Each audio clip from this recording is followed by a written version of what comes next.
Bienvenue dans Info Hebdo, l'info du Nord sélectionnée, recherchée, sourcée par nos journalistes de Média Ténois. Chaque semaine, ils vous expliquent les sujets qui ont fait l'actualité.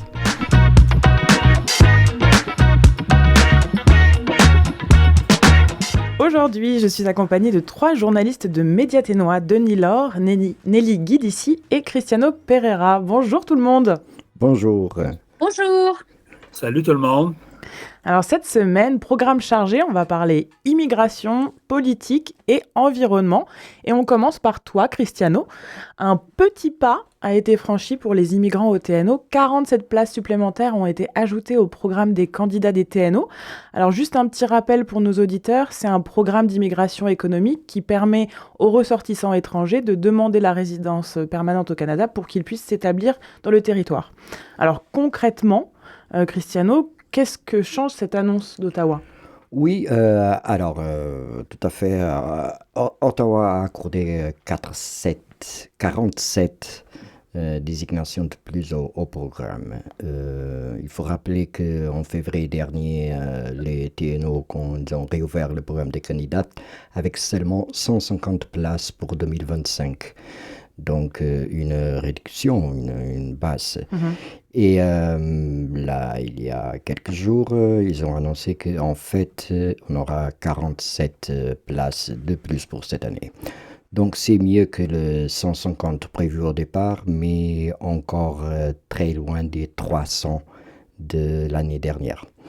La ministre Cleveland, elle a essayé, voilà, ça c'est le résultat d'une rencontre que la ministre Cleveland a eue à Ottawa en mai dernier.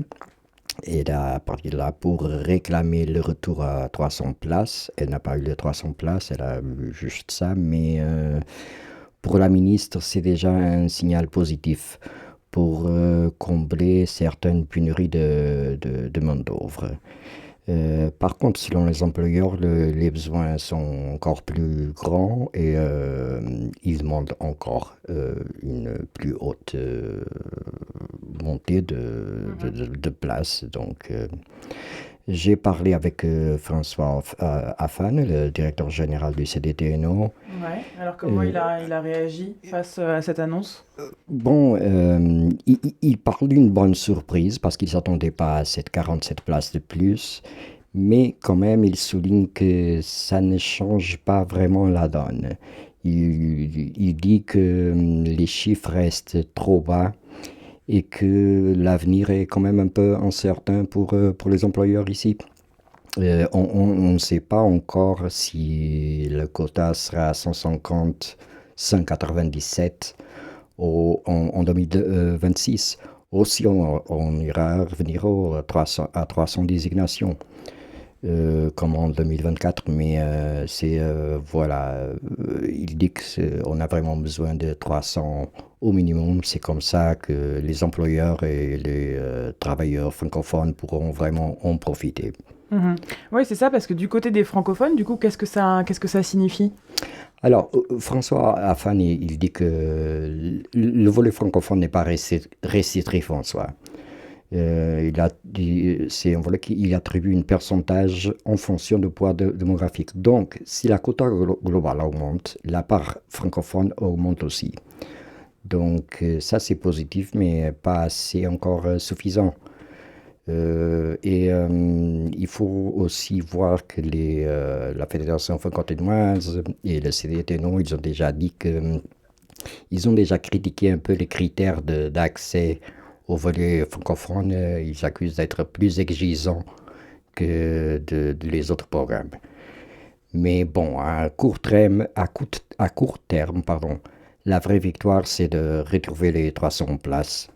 Et c'est ça qu'ils veulent, en gros. Ok, bon, on va suivre la situation et voir comment ça évolue, s'il y a des chances qu'il y ait plus de place que ça. On change de sujet et je me tourne maintenant vers toi, Denis. Le corridor économique et de sécurité de l'Arctique a été mentionné par le Premier ministre Mark Carney le 11 septembre dernier comme un éventuel projet d'ordre national. Est-ce que tu peux nous parler plus en détail de ce corridor ? Qu'est-ce que c'est et à quoi il pourrait ressembler si ça devenait concret ? D'abord, on peut parler de ce qui est les grands projets. Vous savez, c'est ce qui est un peu, c'était l'idée du Parti libéral suite un peu à toutes les menaces de tarifs du gouvernement américain là, qui menaçaient un peu l'économie. Alors, plus tôt cette année, le fédéral a fait passer sous bâillon, si je me souviens bien, la loi visant à bâtir le Canada. Puis, suite à ça, il y a eu l'idée des grands projets d'ordre national qui vont bénéficier d'un processus d'approbation accélérée au fédéral. On sait que le red tape, c'est la bête noire des promoteurs. Donc, ces grands projets-là, le premier ministre, le 11 septembre, a annoncé ceux qui vont être les premiers à être étudiés par le nouveau bureau des grands projets, auquel on a associé un comité consultatif autochtone. Dans ce comité consultatif autochtone-là, les TNO ne sont pas représentés. Il y a peut-être un autre province. Je pense que l'île du Prince-Édouard n'est pas là, mais peut-être qu'il n'y a pas beaucoup d'Autochtones à l'île du Prince-Édouard. Enfin, donc, la première cohorte de projets qui sont acceptés, il va y avoir un projet de production de gaz naturel en Colombie-Britannique, un réacteur nucléaire en Ontario, des mines en Colombie-Britannique et en Saskatchewan, l'agrandissement du port de Québec. Ces projets-là ne sont pas encore approuvés, mais ça va être les premiers à être étudiés par le bureau des grands projets, donc éventuellement, ça leur donne des bonnes chances de se réaliser. Ensuite, le gouvernement a mentionné des projets qui manquaient de finition. C'est quand même assez rare qu'un gouvernement fait ça. On n'en parle pas habituellement, mais ça a été mentionné puis ça a été vu comme un signe encourageant par les gouvernements qui avaient fait du lobbying pour ces projets-là. Alors, ces projets-là qui étaient, si tu veux, sur un peu une espèce de guest list ou une liste d'attente, il y avait un train grande vitesse Québec-Ontario, Québec-Toronto, pardon. Il y avait l'agrandissement du port de Churchill. Ça, c'est comme, je ne sais plus si c'est en Arctique, mais c'est pas loin de l'Arctique, dans la baie du Hudson, en tout cas. Aussi un projet d'oléoduc en Alberta, des éoliennes dans les maritimes, la stratégie sur les minéraux critiques et le projet de corridor économique et de sécurité de l'Arctique. Alors donc ce projet de corridor n'a pas été accepté d'emblée, mais est-ce que les politiciens du Nord ont été déçus? Si tu veux, je vais d'abord te dire à nos auditeurs, c'est un peu quoi ce projet de corridor économique et de sécurité de l'Arctique.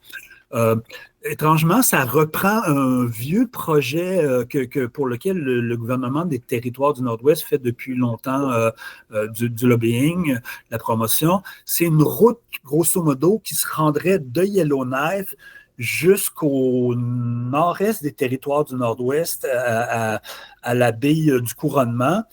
Puis c'est un projet donc qui associe les territoires du Nord-Ouest au Nunavut. Dans la baie du Couronnement, on projette de faire un port, le port de Grace Bay qu'on appelle. On travaille déjà dessus. Le Nunavut, je pense, est en train de faire des études environnementales sur les impacts. Donc, cette route-là, l'idée du point de vue économique, l'intérêt pour les territoires du Nord-Ouest, c'est un projet qui serait associé à l'expansion éventuelle de Charleston. On dit que la route passerait à travers ce qu'on appelle la province géologique de l'Esclave. Donc ça, c'est 213 000 km². Puis en 2018, on évaluait qu'il y avait pour 45 milliards de dollars de minéraux là-dedans. Ouais, c'est un projet, ouais. C'est quand même assez important. Oui, et évidemment, c'est des chiffres d'il y a 7 ans. Là. Oui, donc ça a augmenté depuis, certainement. Oui. Et puis, en termes de sécurité, je trouve que ça manque un peu de détails à mon goût, mais qu'on avance, que les promoteurs du projet avancent, c'est que ça permettrait de renforcer les capacités des forces armées dans le Nord. Avec au port de Grace Bay, on peut présumer qu'il y aurait des infrastructures militaires. Puis il y a déjà 2 autres ports qui existent, mais qui sont en train d'être agrandis dans le passage du Nord-Ouest. Il y en a un au Groenland et puis l'autre en Alaska. Merci beaucoup, Denis, pour toutes ces explications. Maintenant, on s'éloigne de notre territoire avec Nelly, qui chaque semaine écrit des sujets panterritoriaux entre les TNO, le Nunavut et le Yukon. Ça fait maintenant 3 éditions de l'Aquilon que tu nous parles de Grizzly. Tu as réalisé cette semaine cette série d'articles pour que l'on comprenne mieux les réalités de la chasse au trophée. Ton premier papier se concentrait sur la situation au Yukon, le deuxième au TNO, et maintenant, tu nous parles de ce qui se passe du côté du Nunavut. Alors, première question déjà, où se trouvent les grizzlies et dans quelle région la chasse est-elle autorisée au Nunavut? Alors, au Nunavut, les grizzlies se trouvent principalement dans le sud du territoire, hein, plutôt sur la côte nord-ouest de la baie d'Hudson, dans les régions de Kivalliq et de Kitikmeot. Et il faut savoir, en fait, j'étais un peu étonnée en trouvant cette information, mais la chasse au grizzly, elle est autorisée toute l'année aux résidents et aux non-résidents. Donc, il y a quand même des variations assez importantes au niveau de la législation sur la chasse au grizzly. La chasse au trophée au grizzly entre le Yukon, les territoires du Nord-Ouest et, Ouais, c'est le différent, ouais. Nunavut. Donc, finalement, les grizzlies, finalement, je me suis aperçue en travaillant sur ces 3 histoires que c'est une espèce qui est peu connue, qui est peu étudiée à l'échelle des 3 territoires. Parce que, comme au Yukon et comme au territoire du Nord-Ouest, il n'y a pas vraiment d'estimation récente officielle et régulière du nombre d'individus de cette espèce. La valeur qui est avancée au Nunavut, c'est une estimation entre 800 et 2000 individus. Donc, c'est un chiffre qui est avancé par le gouvernement, mais on ne sait pas vraiment si cette estimation est proche de la réalité, en tout cas de 2025. Le gouvernement du Nunavut tente de surveiller quand même l'espèce et la mortalité de l'espèce en faisant des sondages auprès des chasseurs. À chaque fois qu'il y a une prise, ils se renseignent sur l'endroit où la prise a été faite et puis des échantillons aussi, des morceaux de fourrure, des morceaux de mâchoire sont envoyés au ministère de l'Environnement du gouvernement du Yukon pour tenter de savoir quel était le sexe du grizzly, son âge, savoir s'il était en bonne santé ou pas, un peu à l'image des territoires du Nord-Ouest finalement.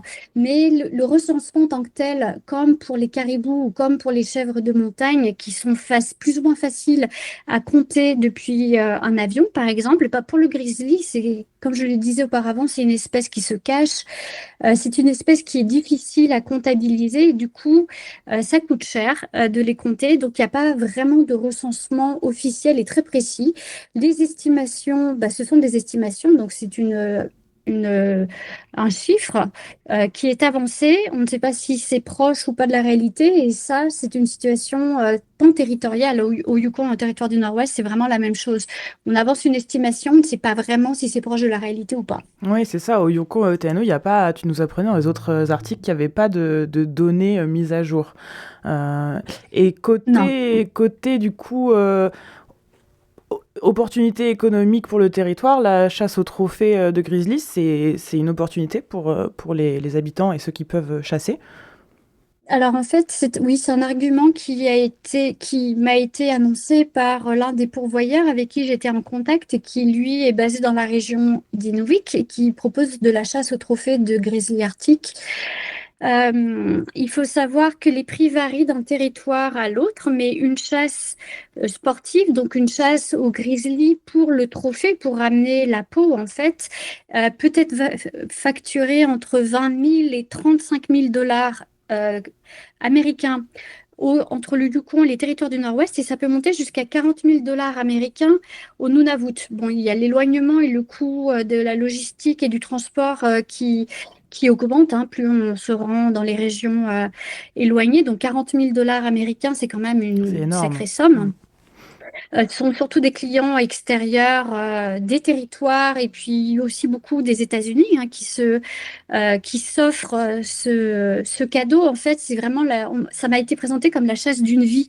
C'est vraiment une chasse que l'on fait qu'une seule fois dans sa vie. Les gens qui achètent un package en fait qui font ce type de chasse le font une seule fois. Ils économisent beaucoup pour pouvoir se le payer et puis ils se remettent en forme pendant les 6 mois, voire l'année qui précède la date prévue de la chasse parce que on est dehors ou avec des chiens ou sur des chevaux pour le Yukon ou les TNO. On est dehors, il faut marcher, il faut faire du dénivelé. Physiquement, c'est difficile. Donc, c'est une chasse qui est facturée, donc des montants quand même assez énormes. Et surtout, ça fait vivre donc les guides. Les guides inuits, en tout cas au Nunavut et dans la région d'Inuvik, Tuktoyaktok, dans le nord des territoires du Nord-Ouest, ça fait vivre les guides. Et puis, ces personnes qui s'achètent ces packages de chasse, elles dorment chez l'habitant ou dans des Airbnb ou dans des chambres de location à leur arrivée et au départ. Donc, ça fait marcher l'économie locale au niveau des logements. Et puis, les artisans, les artistes proposent aussi leur artisanat en souvenir. Donc, en fait, c'est une économie qui n'est pas forcément prise en compte, enfin, à laquelle on ne pense pas toujours quand on vit dans le sud, admettons, mais c'est une économie qui apporte quand même des revenus qui sont non négligeables. Et au Nunavut, je le rappelle, le taux de chômage est très élevé. C'est le plus élevé des 3 territoires. En 2024, il s'est élevé à 8,3%. Contre 5,8% au territoire du Nord-Ouest. Donc, le chômage au Nunavut, c'est un problème qui n'est pas récent, mais quand on sait qu'il y a autant de chômage, ce genre d'activité, les opportunités économiques que ça apporte, ça fait contrebalancer, ça fait penser différemment la chasse au trophée, la protection qui est demandée dans le territoire du Yukon, versus les opportunités économiques pour les collectivités nordiques dans le nord, des territoires du Nord-Ouest et au Nunavut. Merci beaucoup Nelly. Tu as bien parcouru le sujet, tu as fait 3 articles sur la chasse au trophée au grizzly qu'on peut tous retrouver sur notre journal en ligne et sur notre site, mais je suis sûre qu'il y aura encore des choses à dire dessus. Merci à tous les 3 d'avoir été là avec moi. Merci beaucoup. Merci. Et puis on se retrouve la semaine prochaine. À très vite pour de nouvelles informations. À très vite, merci. Plus tard. Au revoir. Vous pouvez retrouver les articles au complet et bien d'autres en accès libre directement sur notre site internet à l'adresse mediatenois.ca. Le fil d'actualité est mis à jour quotidiennement. Pour ne rien louper, n'hésitez surtout pas à vous inscrire également sur notre site à notre infolettre pour recevoir votre journal chaque vendredi dans votre boîte courriel. Et vous pouvez aussi nous suivre sur les réseaux sociaux, sur Facebook, cherchez Fil Info Ténois et sur X, Blue Sky et YouTube, cherchez Média Ténois.